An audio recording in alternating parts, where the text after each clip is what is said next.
ওয়াল আচ্ছা, আমরা এখন ওই ফাইল কাউন্টিংয়ে অনেকের প্রবলেম হইতেছে। হ্যাঁ, তো কাউন্টিং সিস্টেমটা কীভাবে করবেন আপনারা, আমি সেটা দেখাই দিতেছি।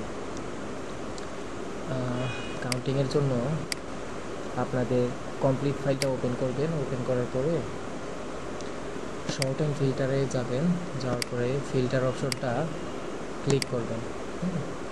দেন এইখানে যাবেন, এইখানে দেখেন শর্টিং আছে। শর্টিং কখনো করবেন না, শর্টিং দিয়ে কাউন্ট করবেন না, ঠিক আছে? শর্টিং দিয়ে কাউন্ট করলে সবগুলো চলে আসবে। হ্যাঁ, ব্রাউন রেড এরকম যদি থাকে তো এইগুলো চলে আসবে। হ্যাঁ, তো আমরা যেগুলো ফিল করছি সেটা হচ্ছে ইয়েলো ফিল্টার। হ্যাঁ, সরি, ইয়েলো সেল।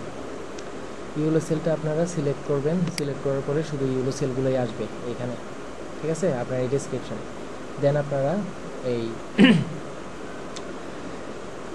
সেলের যেই নেমটা আছে, হ্যাঁ, একদম সেল ডি নাম্বার সেলে ক্লিক করবেন, একদম ওভারঅল সিলেক্ট হবে। আবার দুইটা একসাথে সিলেক্ট করবেন না, ঠিক আছে? সিলেক্ট করবেন একটা, শুধু ডেসক্রিপশন সিলেক্ট করবেন। দেন এই যে নিচে দেখবেন যে এখানে কাউন্ট লেখা আছে, এই যে কাউন্ট, কার্সরের দিকে খেয়াল করেন। কাউন্ট হচ্ছে 501, তার মানে হচ্ছে এখানে 500টা ওয়ার্ড, ঠিক আছে? হ্যাঁ, 500 ওয়ার্ড করা আছে, কারণ হচ্ছে এইটাও কাউন্ট করছে। সো ডেসক্রিপশন সেলটা কাউন্টের বাইরে।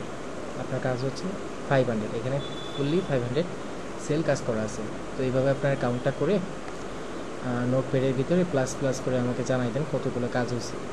কতগুলো কাজকে 2 দিয়ে ভাগ করলেই দেন আপনার অ্যামাউন্টটা বেড়ে যাবে, কত কত কত অ্যামাউন্ট পেমেন্ট হবে আপনাদের। হ্যাঁ, তো এইভাবে আপনারা কাউন্ট করে আমাকে জানান। Thank you.